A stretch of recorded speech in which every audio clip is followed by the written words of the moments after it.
TK그룹 강만호 회장의 칠순잔치.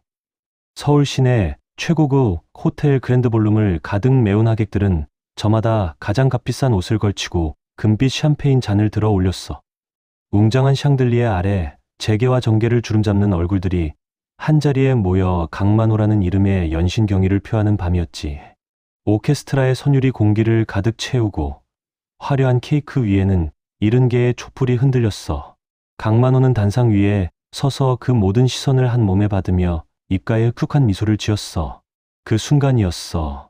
천장에 매달린 거대한 크리스털 샹들리에가 쩌렁쩌렁 쇠음을 내더니 순식간에 추락했어. 폭발음 같은 굉음이 연회장을 찍고 유리 파편이 폭설처럼 흩뿌려졌어. 비명과 탄식이 동시에 터졌어. 대리석 바닥 위에 쓰러진 강만호는 피범벅이 된 손을 겨우 들어 올렸어. 그의 입술이 떨렸어. 살려달라는 말인지 왜냐고 묻는 말인지 알 수 없었지. 그 혼란 속에서 단 한 사람만이 흔들리지 않았어. 연회장 한켠 정장을 단정히 차려입은 젊은 여자. 그녀는 피투성이 강만호를 내려다보며 서늘하게 미소 지었어. 그 눈빛은 복수가 완성된 자의 고요함이었어. 마침내 왔다는 것, 그 오랜 밤이 이제 끝났다는 것을 아는 사람만이 지을 수 있는 표정이었지. 이 이야기는 대체 어떻게 시작되었을까? TK그룹의 거대한 철문이 조용히 열렸어. 단정한 정장 차림의 젊은 여자가 반듯하게 고개를 들고 그 안으로 걸어 들어섰어. 그녀의 이름은 차지원. 강만호 회장의 장남 강태준의 전담 입주 비서 겸 가정교사로 채용된 사람이었지. 얼굴에는 어떤 감정도 익히지 않았어. 하지만 그 눈빛 깊은 곳에는 폭풍전의 바다처럼 묵직하고 차가운 무언가가 고여 있었어. 이곳이 바로 그녀의 무대였어. 15년을 기다려온 복수의 첫 발걸음이 시작되는 곳. 수석 가정부 김마리아가 무뚝뚝한 얼굴로 철문 앞에 서 있었어. 그녀는 지원을 위아래로 훑어보더니 짧게 말했어. 아씨, 밤바람이 매섭네요. 문단속 잘하셔요. 짧고 무뚝뚝한 말이었어. 하지만 지원은 그 말 속에서 묘한 온기를 느꼈어. 마치 이 저택에서 살아남으려면 아무것도 흘려보내지 말라는 경고처럼 들렸어. 그녀의 진짜 이름은 윤지수였어. 하지만 이 저택 안에서 그녀는 오직 차지원 대리였어. 강만호 회장의 오만방자한 장남 강태준을 모시며 15년 전 부모님의 억울한 죽음을 되새기며 매일을 버텨나갔지. 새벽 4시, 아직 어둠이 짙게 깔린 시간에 지원은 눈을 떴어. 저택의 고요한 복도를 지나 비서실로 향하는 발걸음은 언제나 같은 리듬이었어. 누구보다 먼저 출근해 강 회장 일가의 하루를 완벽하게 준비하는 것이 그녀의 일과였어. 재무보고서를 살피고 강 회장의 일정을 머릿속에 새기고 식단과 건강 상태까지 챙기는 사이 창밖이 밝아왔어. 회장 일가의 아침 준비가 끝나갈 무렵 계단 위에서 쿵쿵 발소리가 내려왔어. 강태준이었어.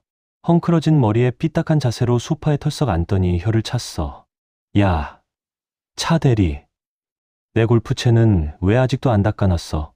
어젯밤에 분명히 말했을 텐데. 머리는 장식으로 달고 다니냐 너. 그는 발로 앞에 놓인 잡지를 툭 차며 지원을 흘겨봤어. 지원은 손에 쥔 커피잔을 순간 꽉 쥐었다가 이내 잔잔한 얼굴로 고개를 숙였어. 죄송합니다, 도련님. 제가 미처 확인하지 못했습니다. 지금 바로 처리하겠습니다. 목소리는 차분했고 어떤 감정도 없었어. 억울함이나 분노가 자리할 틈이 없는 목소리였지. 태주는 콧방귀를 뀌며 TV 채널을 돌렸어. 늦은 밤 모든 일과를 마치고 방으로 돌아온 지원은 침대 위에 몸을 던졌어. 하루 종일 긴장했던 근육들이 비명을 지르는 것 같았지. 눈을 감자마자 어둠 속에서 그날의 소리들이 밀려왔어. 쿵, 쿵, 쿵. 심장이 발버둥 치듯 울렸어. 부모님의 얼굴이 핏빛으로 물든 그날의 현장이 15년이 지나도 흐릿해지지 않는 기억이 또렷하게 그려졌어. 지원은 이를 악물고 눈을 번쩍 떴어. 창밖을 응시하는 그녀의 눈은 깊은 어둠 속에서도 형형하게 빛났어. 멀리 보이는 도시의 불빛들이 그녀의 복수심처럼 차갑게 반짝이는 밤이었어. 그날 TK그룹 본사 로비에 한 허름한 남자가 나타났어. 대리석 바닥이 번쩍이고 금빛 샹들리에가 웅장하게 늘어선 로비 안에서 낡은 재킷을 걸친 그 남자는 유난히 이지적으로 보였어. 두리번거리며 연신 땀을 닦아내는 모습은 어수룩하기 짝이 없었지. 손에는 때가 묻은 서류 가방이 들려 있었고 굽이 다 다른 구두는 대리석 바닥 위에 희미한 자국을 남겼어. 회장 전용 엘리베이터에서 내린 강만호 회장은 그 모습을 보자마자 얼굴을 찡그렸어. 비서진을 거느린 채 성큼성큼 걸어 나오던 그는 지원을 향해 턱짓을 했어. 지원은 회장의 시선을 따라 남자를 바라봤어. 전고에 뗀 얼굴이었지만 어딘가 묘하게 낯익은 기분이 들었어. 저런 듣보잡은 어떻게 들어온 거야? 보안팀은 뭐해? 냄새나잖아. 강만호의 목소리는 짜증으로 가득했어. 남자의 어깨가 움찔했어. 하지만 그는 이내 조심스레 다가오더니 투박하게 입을 열었어. 저기 강 회장님 맞으시지라? 나 푼 건 때문에 이야기 좀 나누고 싶어서 먼 길을 찾아왔어야. 강만호는 그 말이 채 끝나기도 전에 코웃음을 쳤어. 참나. 이런 버러지 같은 놈이 감히 내게 직접 나 푼 건을 논하겠다고? 웃기고 있네. 회장은 지원에게 고개를 돌리며 차갑게 말했어. 차지원 대리, 저 인간 알아서 치워버려. 내 눈에 다시 띄지 않게.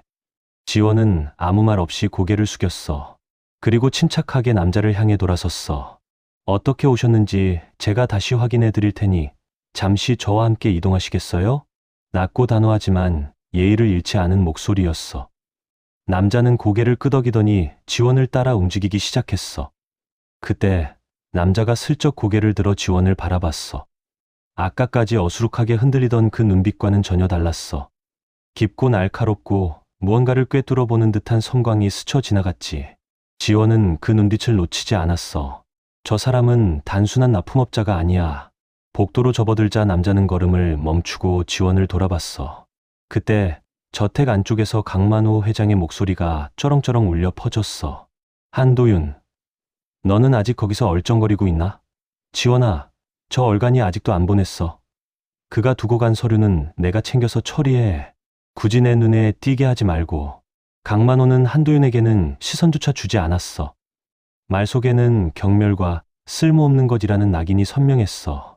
한도윤은 그 말을 묵묵히 들으며 고개만 살짝 숙였어. 어깨가 미세하게 떨리고 있었지. 강만호가 회장실 안으로 사라지자 지원은 한도윤의 서류 가방을 조심스럽게 들어 두 손으로 건넸어. 그녀의 목소리는 나직했어. 죄송합니다. 회장님께서 급하신 일이 있으신 것 같아요. 이 서류는 제가 직접 보고 드리겠습니다. 그 순간 두 사람의 시선이 마주쳤어. 아주 짧은 침묵이 흘렀지. 한도윤은 지원의 눈을 바라보며 무언가를 읽으려는 듯했어. 그녀의 눈빛 깊은 곳에 고여있는 것. 비서의 복종이 아니라 날카롭게 벼린 칼날 같은 그 무언가를. 한도윤은 낮게 말했어. 오랜만이에요. 윤지수 씨. 지원의 몸이 순간 굳었어. 그녀는 표정 하나 움직이지 않고 시선을 마주쳤어.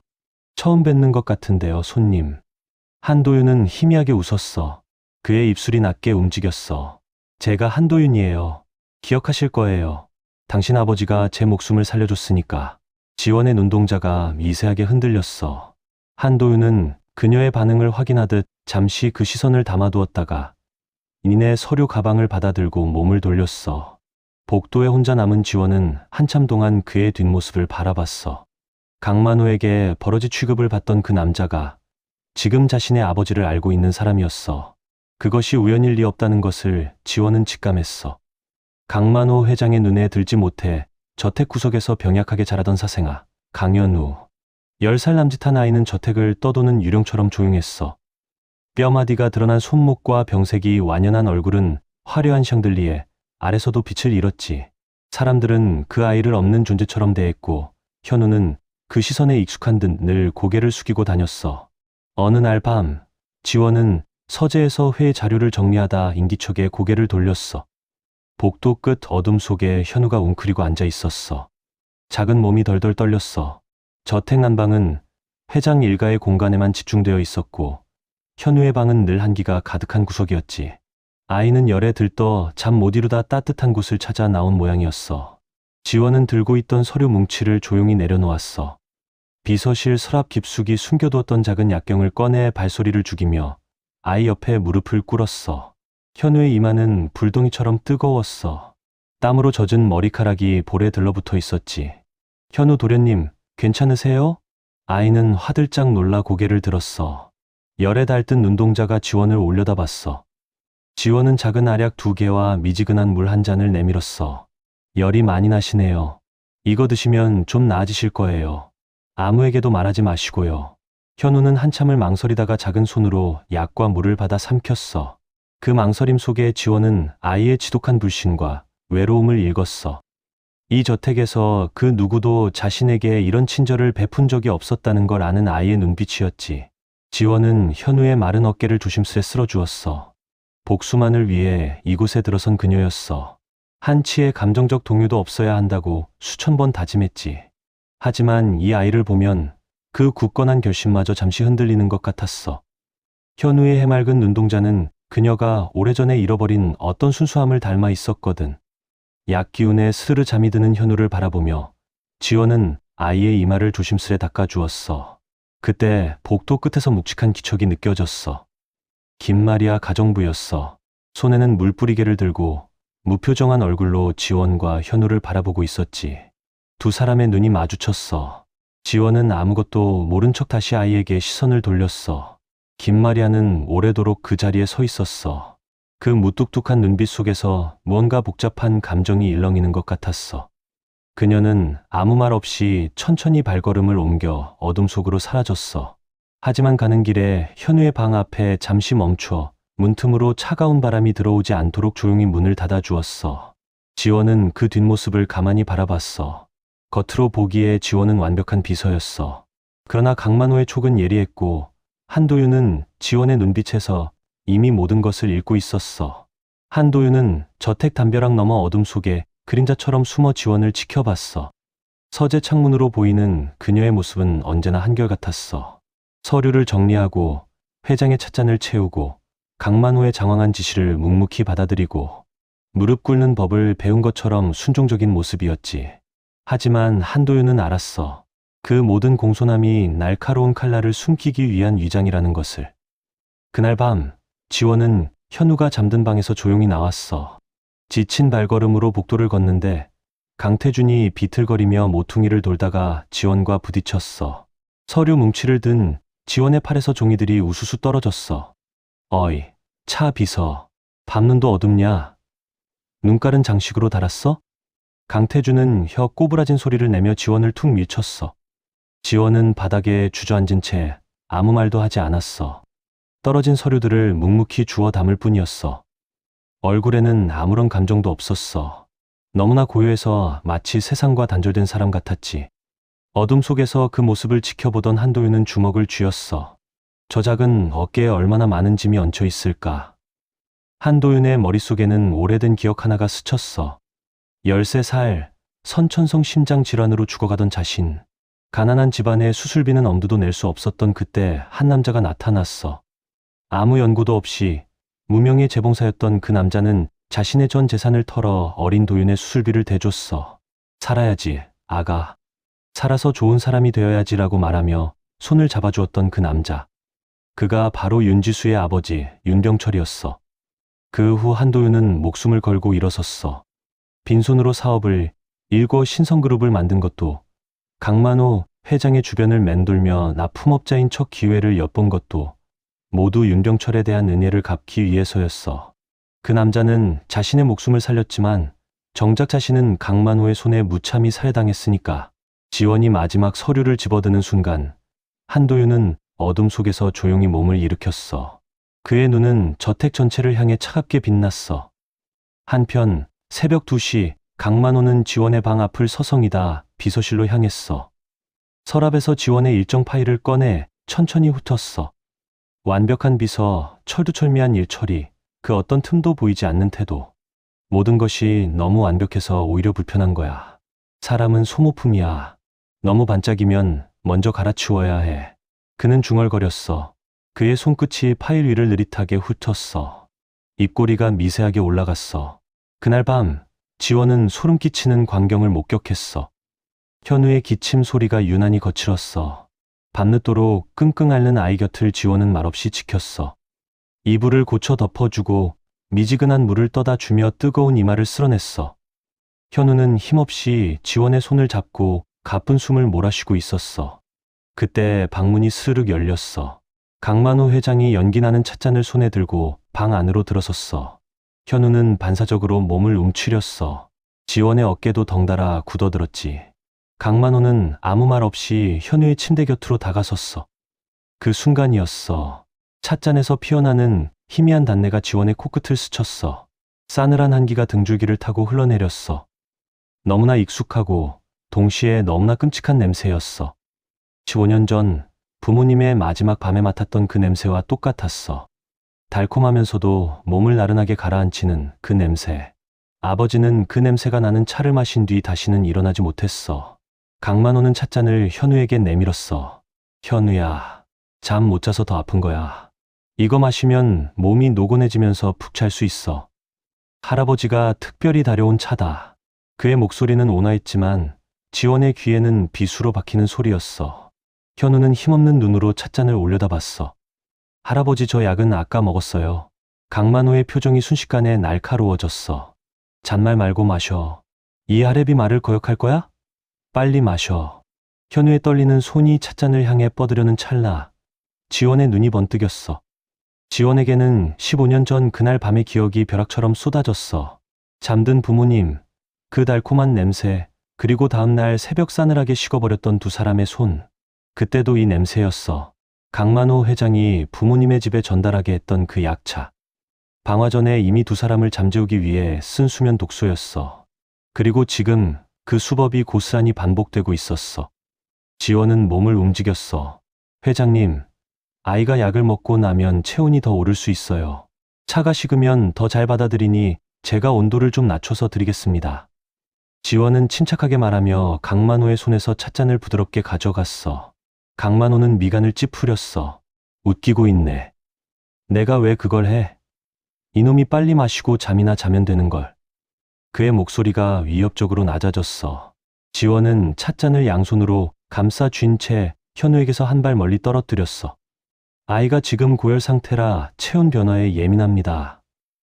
회장님께서 현우를 아끼시는 마음은 알지만 지금 이 순간만큼은 잠시 기다려 주십시오.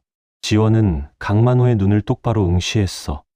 차분한 눈빛이었지만 그 안에는 폭풍이 몰아치는 바다처럼 거친 감정이 잠겨 있었어.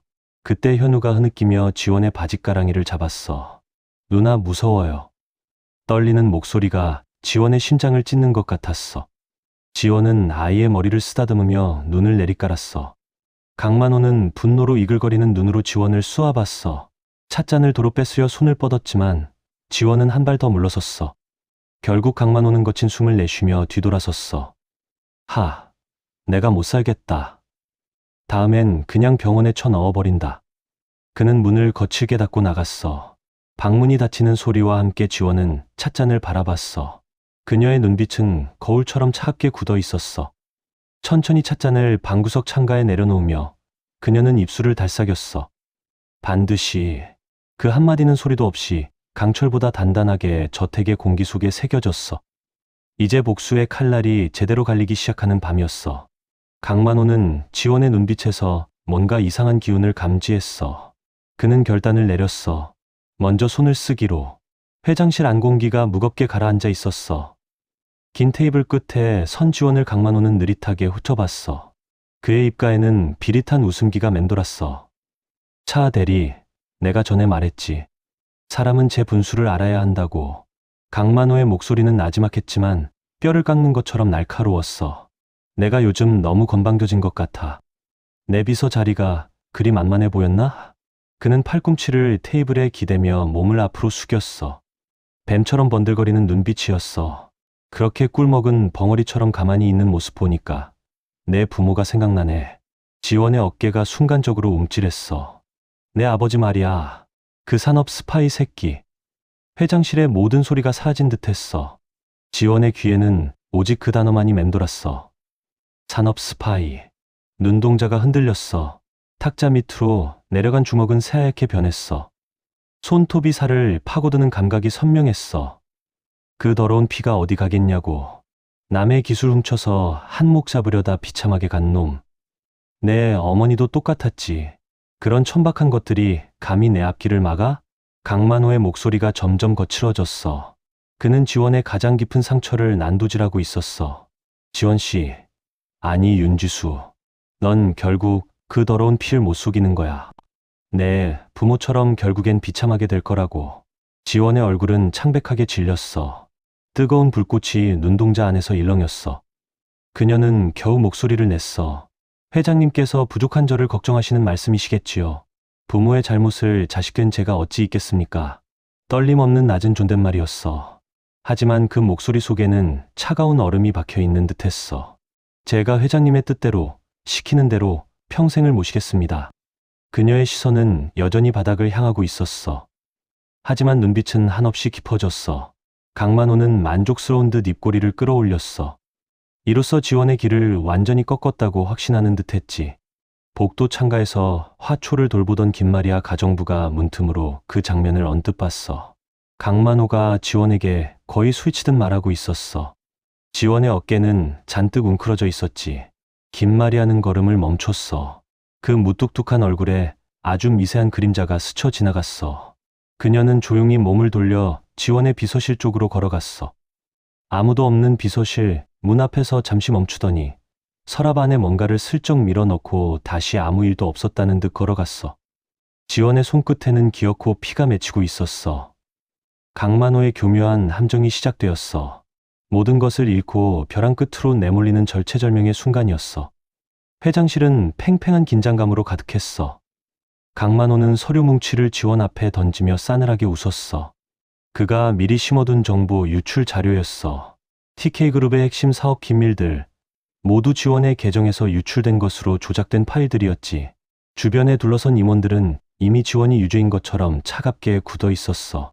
참나, 지원 씨.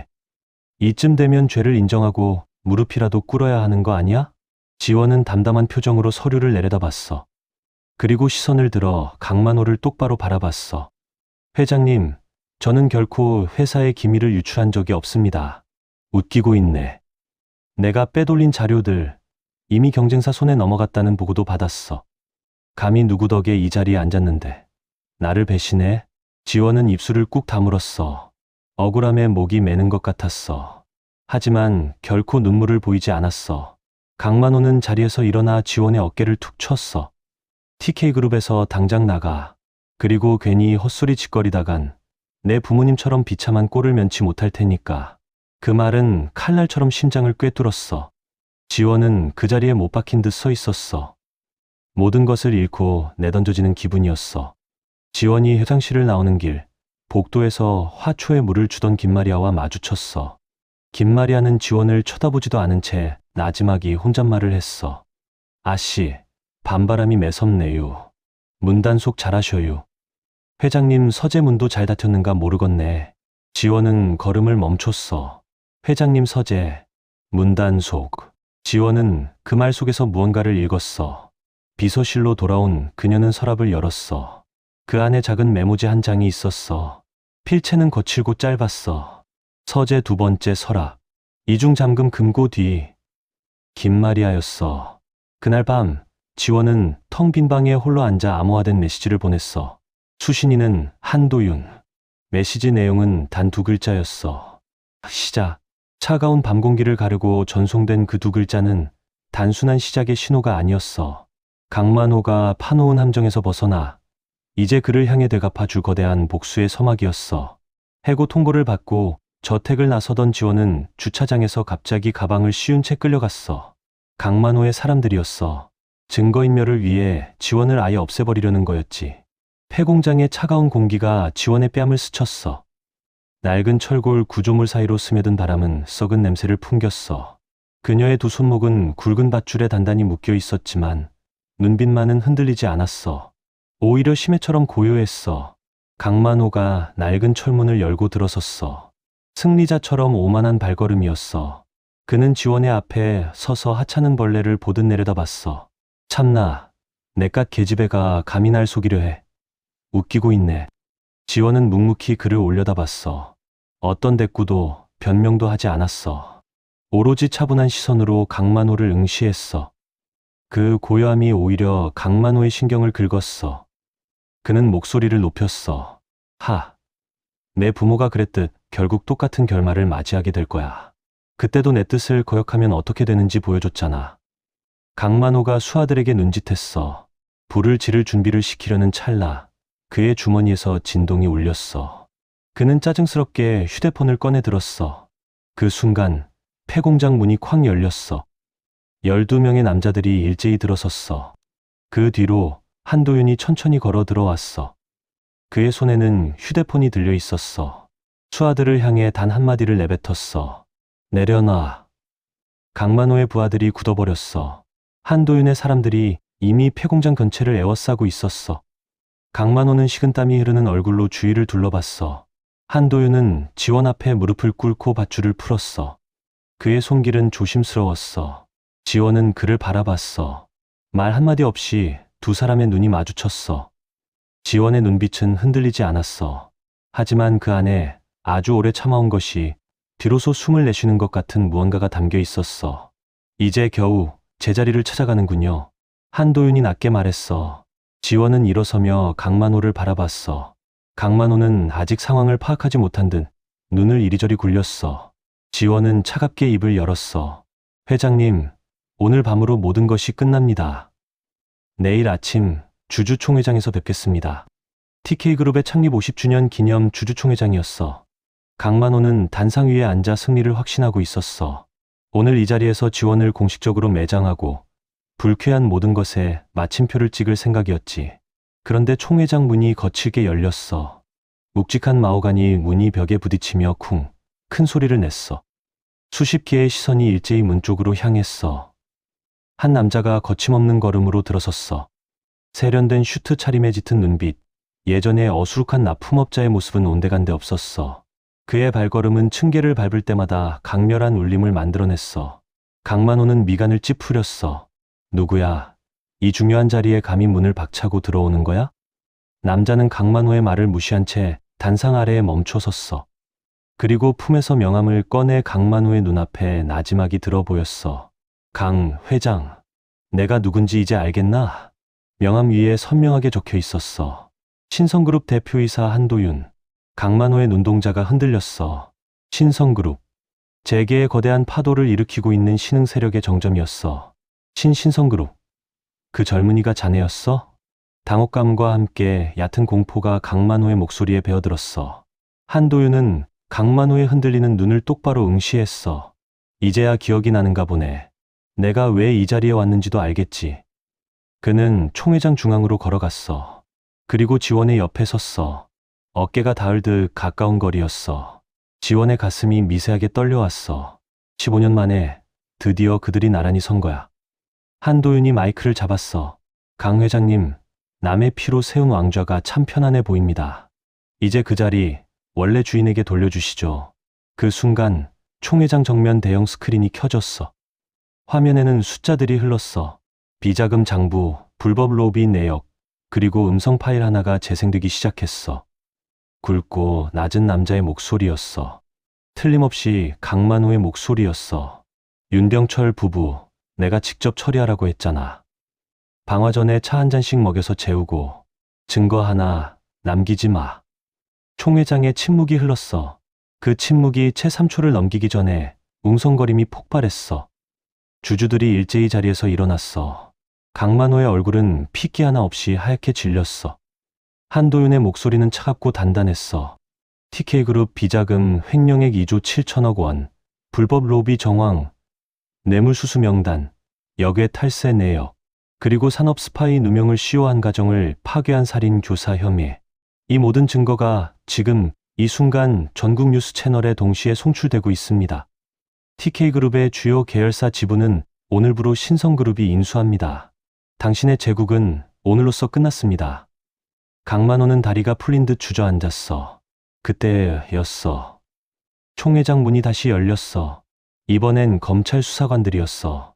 플래시 세례가 터지고 강만호는 혼비백산한 표정으로 뒤를 돌아봤어. 강만호는 비틀거리며 무릎을 꿇었어. 그의 얼굴은 눈물과 땀으로 범벅이 되어 있었어. 한때 재계를 호령하던 거물의 위험은 어디에도 없었어. 도윤아, 제발 나 좀 살려다오. 내가 잘못했다.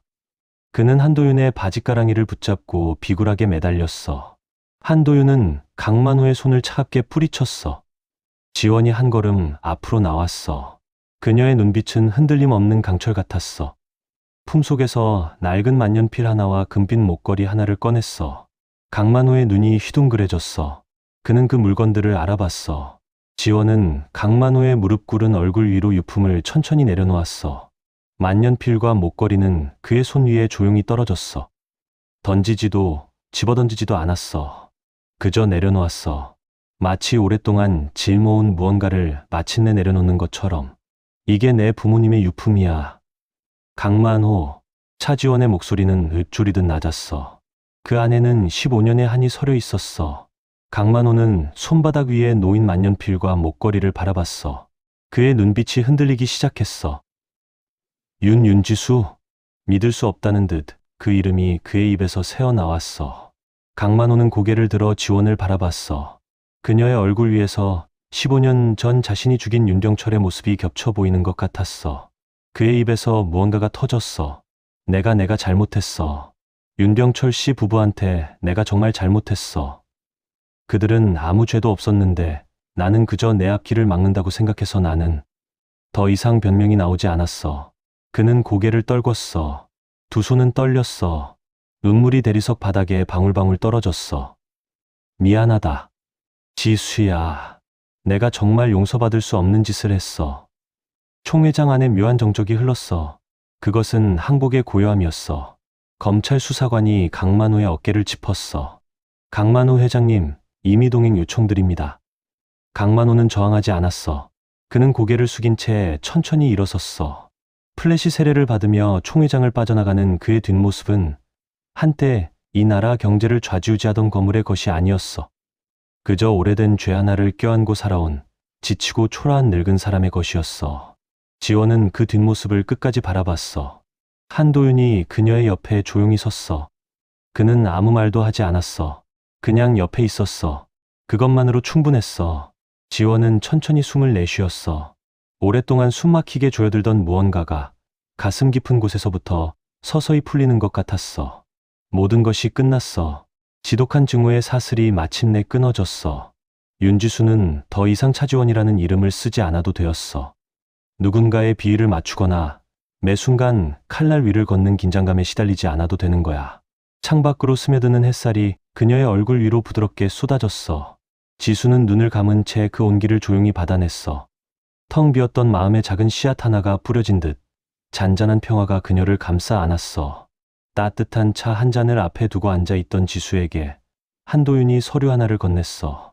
신성그룹의 핵심 요직과 보상이 담긴 제안이었어. 하지만 지수는 그 서류를 조용히 내려다볼 뿐이었어. 잠시 먼 곳을 바라보다가 이내 도윤에게 시선을 돌렸어. 도윤 씨, 정말 고마워요. 하지만 저는, 목소리는 낮고 단호했지만 애틋했어. 저는 이제 그 어떤 자리에도 얽매이고 싶지 않아요. 복수심에 갇혀 지내던 지난 세월, 저를 잃어버렸던 그 시간들을 이제는 온전히 저 자신을 위해 쓰고 싶어요. 도윤은 그녀의 눈을 깊이 바라보았어. 아쉬움과 존중이 그의 눈빛 속에 함께 담겨 있었어. 알겠습니다. 지수 씨의 뜻이라면 제가 막을 수 없죠. 그는 미소를 지었어. 언제든 지수 씨가 원한다면 신성그룹의 문은 열려 있습니다. 그리고 그는 잠시 말을 멈췄다가 조용히 덧붙였어. 내 문도요. 지수는 고개를 숙였어. 눈가에 투명한 물기가 어리는가 싶더니 이내 작은 미소가 번졌어. 두 사람은 한동안 말없이 서로를 바라봤어. 그 눈빛 속에는 오랜 시간 함께 견뎌낸 고통과 이제 막 피어오르기 시작한 새로운 무언가가 조용히 얽혀 있었어. 한편 강현우는 달라져 있었어. 병약했던 그 아이는 지수가 강만호의 서재 금고에서 찾은 문서들을 통해 자신이 내부 고발자가 될 수 있다는 것을 알게 되었어. 지수가 처음 그 사실을 조심스레 꺼냈을 때 현우는 오래 침묵했어. 두 눈에 두려움이 가득했지. 하지만 이내 고개를 들었어. 할게요, 누나. 나도 같이 할게요. 그 말이 얼마나 큰 용기를 필요로 하는지 지수는 알았어. 그래서 아무 말 없이 아이의 손을 꽉 쥐었어. 현우는 핵심 증거를 검찰에 자진 제출했고 강만호 일가를 무너뜨리는 결정적인 역할을 해냈어. 이제 그는 더 이상 저택 구석에서 기침하며 유령처럼 살아가는 아이가 아니었어. 맑고 생기 넘치는 얼굴로 새로운 삶을 시작한 그의 눈빛에는 지수를 향한 영원한 감사와 존경이 담겨 있었어. 그리고 김마리아. 그녀는 TK그룹의 수사가 마무리된 후 조용히 저택을 떠났어. 마지막 날, 그녀는 지수 앞에 잠시 서서 무뚝뚝하게 말했어. 나는 12살에 이 집에 들어왔어요. 회장님이 무슨 짓을 했는지 알면서도 무섭고 나약해서 입을 다물었지. 아씨가 들어오던 날 처음 봤을 때 딱 알았어요. 이 아씨는 결국 해낼 거라고. 지수는 그녀의 손을 두 손으로 잡았어. 김마리아는 어색하게 손을 빼더니 그냥 돌아서서 걸어갔어. 뒤돌아보지 않았어. 하지만 골목을 빠져나가기 직전 그녀의 굳은 어깨가 살짝 내려앉는 것이 보였어. 오랫동안 쥐고 있던 무언가를 내려놓은 사람의 걸음이었어. 지수는 그 뒷모습을 바라보다가 하늘을 올려다봤어. 파랗고 높은 하늘이었어. 아버지가 살아계셨을 때 함께 올려다보던 그 하늘과 닮아 있었어. 다 끝났어요, 아버지. 그녀의 입술이 작게 움직였어. 눈물이 흘렀어. 처음으로 15년 만에 억누르지 않고 흘리는 눈물이었어. 그 눈물 속에는 슬픔도, 분노도, 그리고 마침내 찾아온 해방이 함께 담겨 있었어. 지수는 먼 곳을 향해 한 걸음을 내디뎠어. 그녀의 앞에 어떤 길이 놓여 있는지는 아무도 몰랐어. 하지만 한 가지만은 분명했어. 그 길에는 이제 복수의 그림자 대신 아주 조용하고 따뜻한 햇살이 가득 차 있었어. 사랑하는 여러분, 오늘 우리는 한 여인의 치열하고도 치밀한 복수극을 함께 했어요. 15년을 버텨온 지수의 여정은 우리에게 이런 물음을 남겨줬을 거예요. 복수는 정말 상처를 치유해줄까? 아니면 증오를 내려놓는 그 순간에야 비로소 살 수 있는 걸까? 타인의 피눈물 위에 쌓아 올린 성은 결국 자기 자신을 베는 칼이 되고 말더라. 강만호 회장의 비참한 말로는 그 교훈을 뼈저리게 보여준 거예요. 권력과 돈에 대한 끝없는 탐욕이 어떻게 한 사람의 영혼을 잠식하고 결국 모든 것을 잃게 만드는지 우리는 똑똑히 봤어요. 허황된 욕심은 반드시 부메랑이 되어 돌아오게 마련이에요. 하지만 지수의 복수는 단순한 파멸이 아니었어요. 자신을 올가매던 증오로부터 스스로를 해방하는 과정이었던 거야. 그 긴 밤 끝에 그녀가 흘린 눈물은 분노의 눈물이 아니라 비로소 살아도 된다는 허락의 눈물이었어요. 증오를 내려놓을 때 진정한 평화가 찾아온다는 것. 그게 이 이야기가 우리에게 건네는 가장 깊은 울림일 거예요. 지수의 새로운 시작을 응원해 주세요. 그리고 여러분 마음속에 억울하게 쌓인 무언가가 있다면 오늘 이 이야기가 작은 위로가 되었으면 해요. 착한 끝은 반드시 있습니다. 오늘 이야기가 좋으셨다면 채널 구독과 좋아요, 알림 설정 꼭 부탁드려요. 다음 시간에도 더 깊은 이야기로 찾아올게요. 고마워요, 여러분.